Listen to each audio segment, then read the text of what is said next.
महारानी ली के कक्ष की रखवाली कौन कर रहा था? आज्ञा महाराज। तलवार उठाओ, आज्ञा का पालन करो।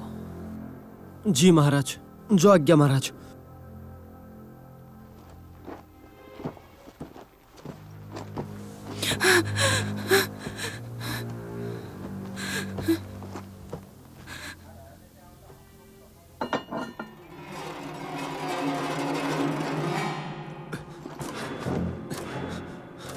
इसे हमें क्यों दे रहे हो?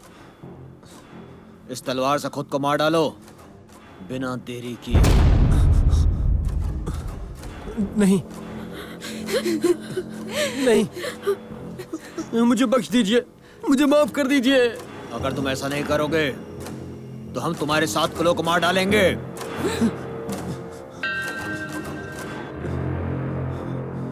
महाराज, आज्ञा का पालन हो।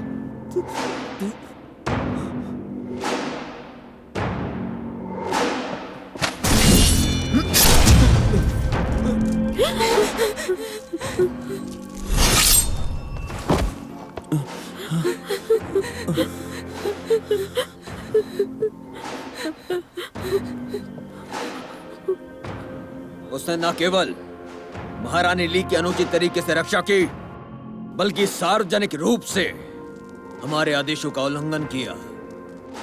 ले जाओ उसे। जी।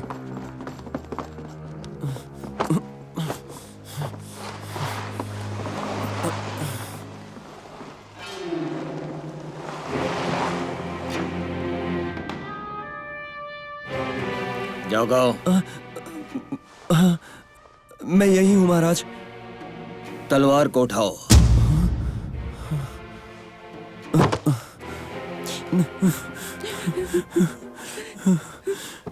महाराज, मुझे क्षमा कर दो। मैं जानता हूँ मैंने अपराध किया है, लेकिन मैं ये जरूर कहना चाहूंगा कि महारानी ली के मामले में सुलझाने के लिए मैं महल में खोज कर नेतृत्व किया है और उन नौकरानियों को दिन रात यातना दी है, फिर भी मुझे अभी तक कोई सुराग नहीं मिला है। परंतु महाराज, मुझ पर भरोसा करिए, इसके लिए मैं बहुत चिंतित हूँ और बेचैनी से जल रहा हूँ। यदि मेरी मृत्यु महारानी को वापस ला सकती है, मैं मरने को तैयार हूँ। हमने कहा तलवार उठाओ।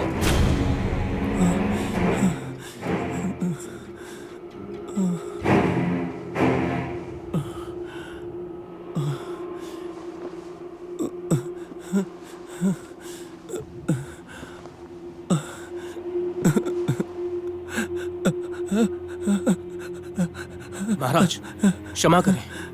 केंद्रीय मंत्री महल के मामलों का प्रभारी है। मैं पिछले कुछ दिनों से महल से दूर हूँ और ये एकमात्र गवाह है। अगर ये अभी मार दिया गया, मुझे डर है कि महारानी ली को ढूंढना कठिन होगा।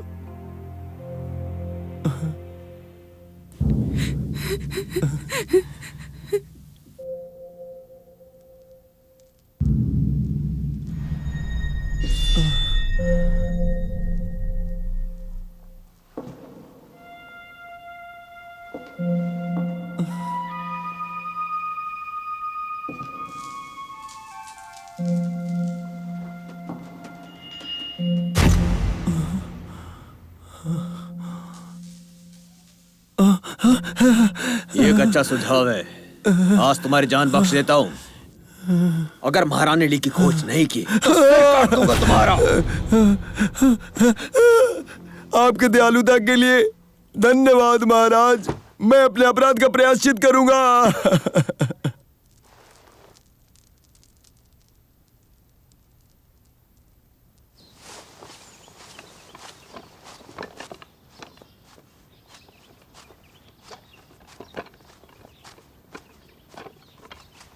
हेलन,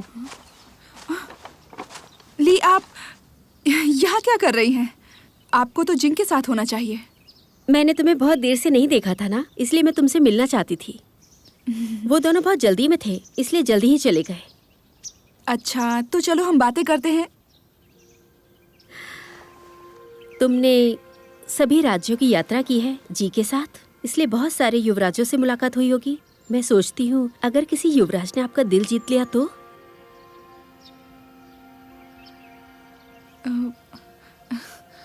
आप अचानक ये सब क्यों पूछ रही हैं? लोग कहते हैं जवान लड़का लड़की को शादी कर लेनी चाहिए। बड़ी बहन माँ जैसी होती है। तुम्हारी बड़ी बहन के रूप में मैं निश्चित रूप से तुम्हारी परवाह करती हूँ।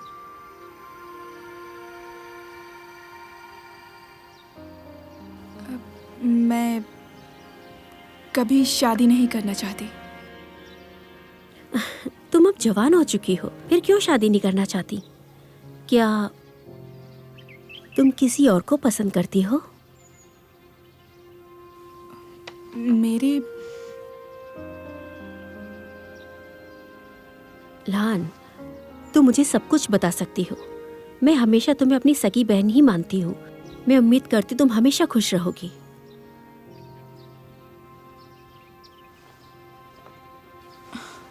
ली, मुझे कोई फर्क नहीं पड़ता, चाहे वो मुझे पसंद करे या ना करे। अगर वो मेरे पास है, मैं उसके साथ खुश रह सकती हूँ, उसे देख सकती हूँ, उसकी परवाह कर सकती हूँ। मैं जानती हूँ उसकी किस्मत में किसी और के साथ होना लिखा है, इसलिए जब तक वो खुश रहेगा मैं भी खुश रहूंगी। इतना काफी है। तुम कितनी पागल हो। तुम भी तो हो जो किन महल में वापस जाना चाहती हो जिंग की रक्षा करने के लिए। पर मैं समझती हूँ, मेरा मतलब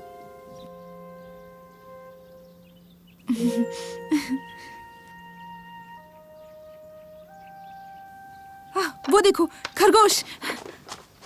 तुम चिंता मत करो लॉन, तुम जिंग को बहुत पसंद करती हो। तुम्हें अब इंतजार नहीं करवाऊंगी।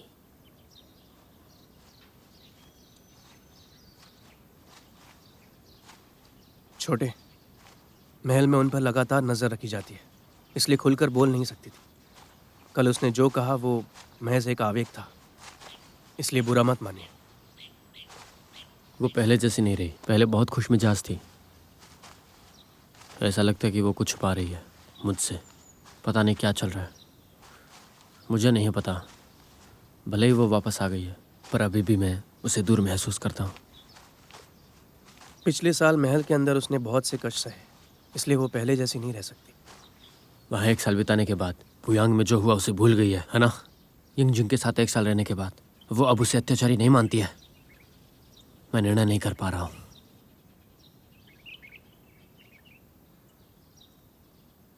उसके अपने कारण होंगे, वो तुम्हें सब बता देगी जब सही वक्त आएगा। उसका कारण क्या है? जिंगहान, जिंगहान, देखो मैंने एक खरगोश पकड़ा है। तुम न केवल कुंगफू में अच्छी हो, बल्कि शिकार में भी अच्छी हो। मुझे शर्मिंदा मत करो। अब देर हो रही है, चलो आग जलाने के लिए कोई जगह ढूंढे। हाँ चलो।